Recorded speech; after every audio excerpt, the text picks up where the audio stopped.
మీ పిల్లల డాక్టర్ కల డబ్బు వల్ల ఆగిపోవద్దు. కేవలం 18 లక్షల నుంచి ఎంబీబీఎస్ విదేశాల్లో. ఓం శ్రీ గురుభ్యో నమః. అందరికీ శుభాభినందనలు. వృశ్చిక రాశి వారందరికీ ప్రత్యేక అభినందనలు. మనం ఈ మాస ఫలాల్లో ఆగస్టు మాసానికి వచ్చేసాం. మీ అద్భుతమైన లక్షణాలు వివరాలు తెలుసుకుందాం. అసలు వృశ్చిక రాశి వారి లక్షణాలు ఎంత వర్చువల్గా ఉంటాయంటే, వృశ్చిక రాశి అంటేనే ఒక గంభీరమైన రహస్యమైన ఎంతో అత్యంత ఆకర్షణీయమైన రాశి జ్యోతిష్ శాస్త్రం చెబుతోంది. ఇందులో మీకు అంతులేని ధైర్యము, ఒక రకమైన పట్టుదల, ఒక పని పట్టుకుంటే ఒక మొండిగా ముందుకు వెళ్ళే లక్షణము, మీ మనసులో ఏముందో, మీ నెక్స్ట్ ఏం చేయబోతున్నారో సామాన్యంగా ఎవరు పసిగట్టలేరు. మీరు చాలా సైలెంట్గా ఉంటారు, కానీ మీ ఆలోచనలు మాత్రం సముద్రం అంత లోతుంటాయి. మీరు ఎవరైనా సరే ప్రేమిస్తే ప్రాణం ఇస్తారు, స్నేహం చేస్తే వాళ్ళ కోసం ఎంత దూరమైనా వెళ్తారు. వెన్నుపోటు పొడిచారా, మీ కోపం ఏ స్థాయిలో ఉంటుందో వాళ్ళ జీవితాన్ని వదలరు మీరు. అంటే ఎదుటి వారి మనస్తత్వాన్ని చదవటం మీకు మీరే సాటి. ఎలక్ట్రికల్ మ్యాగ్నెటిక్ ఫీల్డ్ లాగా వాళ్ళ చుట్టూ ఆవరించి ఉంటారు. ఫినిక్స్ పక్షిలాగా ఒక్కసారి పడ చోటు నుండి బోయిలోంచి కూడా లేస్తారు. ఇలాంటి పర్సనాలిటీ ఉన్న మీకు వృశ్చిక రాశి వాళ్ళకి ఈ ఆగస్టు మాసం ఎలా ఉండబోతుందో చూద్దాం. ఈ ఆగస్టు నెల గ్రహ సంచారం గమనిస్తే, మీ రాశి నుండి 4వ ఇంట్లో రాహువు, 10వ ఇంట్లో కేతువు, 11వ ఇంట్లో శుక్రుడు, 5వ ఇంట్లో వక్రించిన శని, 9వ ఇంట్లో గురు భగవానుడు నెన్నాళ్ల పాటు స్థిరంగా ఉన్నారు. శుభవార్త ఏమిటంటే, 9వ ఇంట్లో ఉచ్చస్థితిలో ఉన్న గురువు 12వ తేదీన అస్తమయ దశ నుండి బయటకు ఉంటారు. దీనివల్ల అదృష్టం వరిస్తుంది.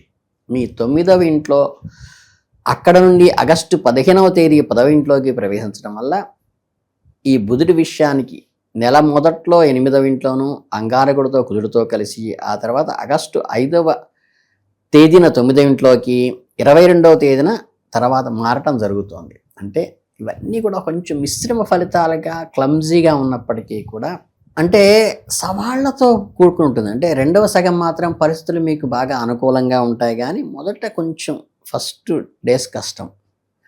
విద్యార్థులకి మాత్రం ఇది కొంచెం టఫ్ టైం అనే చెప్పాలి. చదువులో ఎన్నో సవాళ్ళు వస్తాయి. మీరు మీ లోపాలను సరిదిద్దుకుంటూ కష్టపడి ముందుకు వెళ్తారు. ఆర్థికంగా ఈ నెల మీకు డోకా లేదు, డబ్బు వస్తూనే ఉంటుంది. మీ ఆరోగ్యమే మిమ్మల్ని కాస్త ఇబ్బంది పెడుతుంది. మీ జీవన విధానం చాలా సామాన్యంగా గడుస్తుంది. ఈ నెలలో ఎన్నో మంచి పనులు కూడా చేస్తారు. మీరు పాల్గొన్న శుభకార్యాల్లో మీకు మంచి ప్రశంసలు కూడా దక్కుతాయి. మీ ఉద్యోగం మరియు కెరీర్ ఎలా ఉండబోతుందంటే, నెల ప్రారంభంలో 10వ ఇంట్లో కేతువు, 5వ ఇంట్లో వక్రీకరించిన శని ఉండటం వల్ల మీ మనస్సు పని మీద పెద్దగా లగ్నం కాకుండా డివేట్ అవుతూ ఉంటుంది. ఉద్యోగం మానేసి వేరే జాబ్ చేసుకుంటే బాగుంటుందేమో అలా ఆలోచనలు తొలుస్తాయి. ఉద్యోగం చేసేవారు సెలవు తీసుకునే పరిస్థితి కూడా వస్తుంది. మీరు వృత్తిరీత్యా ఎక్కువ ప్రయాణాలు సంచారం చేయాల్సి వస్తుంది. ఆగస్టు 15న సూర్యుడు 10వ ఇంట్లోకి రాగానే సీన్ మారిపోతుంది. మీ పనిలో కనుక స్ట్రాంగ్నెస్ వస్తుంది. మీకు మీ పని మీద ఫుల్ ఫోకస్ పెడతారు. మీలో మెచ్యూరిటీ లెవెల్స్ అమాంతంగా పెరుగుతాయి. దానికి తోడు ఆగస్టు 22వ తేదీ నుండి బుధుడు కూడా సూర్యుడితో కలుస్తాడు. అప్పుడు 10వ ఇంట్లో సూర్యుడు, బుధుడు, కేతువు ముగ్గురు ఉంటారు. మీ కెరియర్ను ఒక బూస్టప్ ఇస్తారు. మీ కమిట్మెంట్ ఏంటో అందరికీ తెలిసి వస్తుంది. అమ్మా అనుకుంటారు. మీ ప్రమోషన్స్ వచ్చే ఛాన్స్ కూడా ఉంది. అయితే చిన్న కండిషన్, మీరు మాత్రం మీ వైపు నుండి ఎలాంటి నిర్లక్ష్యాన్ని తావేవ్వకండి, లేకపోతే అనవసరమైన సమస్యలు కూడా కొని తెచ్చుకునే అవకాశం ఉంది. 6వ ఇంటి అధిపతి అయిన కుజుడు 8వ ఇంట్లో ఉండటం వల్ల మీకు కొంత గడ్డు కాలాన్ని కలిగిస్తాడు. నెల చివరిలో భవిష్యత్తులో గట్టిపడుతుంది. ఇక వ్యాపారం విషయానికి వస్తే, మీ వ్యాపారంలో కొంత స్తంభన అడ్డంకులు ఏర్పడవచ్చు. శుక్రుడు 11వ ఇంట్లో ఉండటం వల్ల అడ్డంకులు తొలగిపోయి వ్యాపారం అమాంతం పుంజుకుంటుంది. లాభాల స్థానంలో శుక్రుడు. ఇక వక్రీకరించిన శని చూపు 7వ ఇంటి మీద పడటం వల్ల బిజినెస్ పార్ట్నరు, అంటే 7వ స్థానం కదా, మీకు క్రమశిక్షణతో వ్యాపారం చేసేటువంటి చోట ఇబ్బంది కలిగించడానికి మీ పార్ట్నర్ చెయ్యి ఉంటుంది. 11వ ఇంట్లో శుక్రుడు తిష్ట వేసుకుని కూర్చోవటం వల్ల మీ జేబు ఎప్పుడూ నిండే ఉంటుంది. చక్కగా నాన్ స్టాప్గా డబ్బులు వస్తూ ఉంటాయి. మీకు ఇష్టమైనవి కొనుక్కుంటారు. దానికి తగ్గట్టుగా మీరు అకౌంట్స్ ఎప్పుడూ బ్యాలెన్స్ ఉంటుంది. పైగా 9వ ఇంట్లో ఉన్న గురు భగవానుడు కూడా మీ ఆర్థిక స్థితిని మరింత బలోపేతం చేస్తాడు. నెల ద్వితీయార్థంలో సూర్యుడు 11వ ఇంట్లోకి వెళ్ళడం వల్ల మీ ఆస్తిపాస్తులు సంపద పెరుగుతాయి. 8వ ఇంట్లో ఉన్న కుజుడు చూపు మీ 2వ ఇంటి మరియు 11వ ఇంటిపై పడటం వల్ల మీకు ఆకస్మిక ధనలాభము వస్తుంది. శని కూడా తన పూర్తి చూపుని 11వ ఇంటిపై వేయటం వల్ల మీ ఆదాయం రోజు రోజుకి పెరుగుతుంది. రుణ బాధలు కూడా తీరిపోతాయి. ఈ నెలలో మీకు ధన వ్యయాలు ఖర్చులు కూడా అదేవిధంగా అధికంగా ఉన్నప్పటికీ వచ్చే ఆదాయంలో అది పెద్దగా అనిపించదు. మీరు ఎక్కడైనా ఇన్వెస్ట్ చేయాలనుకుంటే మంచి నిపుణుల సలహా తీసుకుని పెట్టుబడి పెట్టండి. బిజినెస్ బాగా ఎస్టాబ్లిష్ చేసుకోవచ్చు, కొత్త వింగులు పెట్టుకోవచ్చు.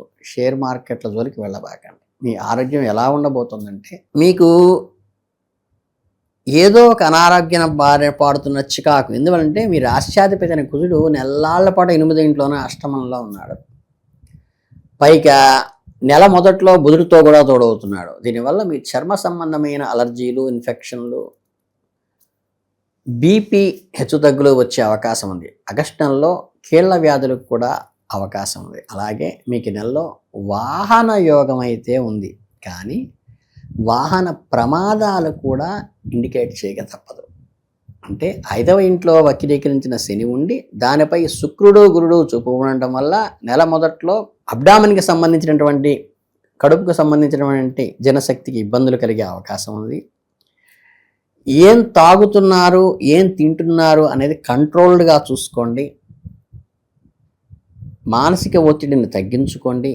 శారీరక ఆరోగ్యాన్ని కాపాడుకోవడానికి వ్యాయామము, వాకింగ్ లాంటివి చేయండి. ఇక మీ ప్రేమ వైవాహిక జీవితంలోకి వస్తే ఏంటంటే ఎండ వాన కలిసినట్లుగా ఉంటుందండి. శని వక్రీకరించడం వల్ల మీ ప్రేమకు 5వ ఇంట్లో వక్రీకరించడం వల్ల పెద్ద పరీక్ష ఎదురవుతుంది.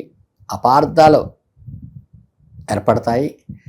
11వ ఇంట్లో ఉన్న శుక్రుడు చూపు వల్ల 5వ ఇంటి మీద పడటం వల్ల మీ మధ్య ఎన్ని గొడవలు వచ్చినా ఈ అఫెక్షను, అటాచ్మెంటు, ప్రేమ దాన్ని ఓవర్కమ్ చేస్తుంది. దీనికి తోడు మీ 5వ ఇంటి అధిపతి అయిన గురువు 9వ ఇంట్లో ఉండి నవమ స్థానంలో తన చూపున 5వ ఇంటిపై 5మ స్థానంపై దృష్టి పెట్టడం వల్ల మీ ప్రేమ జీవితంలో ఉన్న సమస్యలన్నీ కూడా ఈ ప్రేమ వల్ల బలపడతాయి. సమస్యలన్నీ వెలిసిపోతాయి. ఇక పెళ్ళైన వాళ్ళ విషయానికి వస్తే ఈ నెల మీకు చాలా అనుకూలంగా ఉంటుంది. 7వ ఇంటి అధిపతి అయిన శుక్రుడు 11వ ఇంట్లో ఉండటం వల్ల భార్యాభర్తల మధ్య అన్యోన్యత పెరుగుతుంది. లాభస్థానంలో ఉంటాడు కాబట్టి జీవిత భాగస్వామి అదృష్టం వల్ల మీకు డబ్బు కలిసి వచ్చే, అంటే స్పౌస్ వల్ల కూడా డబ్బు కలిసి వస్తుంది. సమాజంలో మీకంటూ ఒక గుర్తింపు కూడా వస్తుంది. కుటుంబ బంధువులు మంచి ప్రయాణాలు చేస్తారు. ఒక రకమైన ఆహ్లాదకరమైన వాతావరణంలో గడుపుతారు. అప్పుడప్పుడు ఇంటర్నల్గా, అంటే 4వ ఇంట్లో రాహువు, 10వ ఇంట్లో కేతువు ఉండటం వల్ల చిన్న చిన్న డిస్ప్యూట్స్ వస్తాయి. 9వ ఇంట్లో గురుడు ఉండటం వల్ల, కుజుని చూపు 2 మరియు 3వ ఇంట్లో ఉండటం వల్ల చిన్నపాటి కలతలు కూడా వచ్చేటువంటి ఫ్యామిలీలో వస్తాయి. పెద్దవాళ్ళ ఆశీస్సులు మీకు ఎప్పుడూ ఉంటాయి. చిన్నవాళ్ళు మీకు అండగా నిలబడతారు. కానీ మీ తల్లిదండ్రుల ఆరోగ్యం మాత్రం కాస్త జాగ్రత్తగా చూసుకోండి, శ్రద్ధ పెట్టండి, గమనించండి. టెస్ట్లు ఏదైనా అవసరమైతే చేయించండి. దీనివల్ల సమస్యలు పెద్దవి కాకుండా మనం చేసిన వాళ్ళం అవుతాం. ఇక నెల ద్వితీయార్థంలో మీ ఫ్యామిలీ అందరూ కలిసి ఒక మంచి పుణ్యక్షేత్రానికి హ్యాపీగా వెళ్తారు.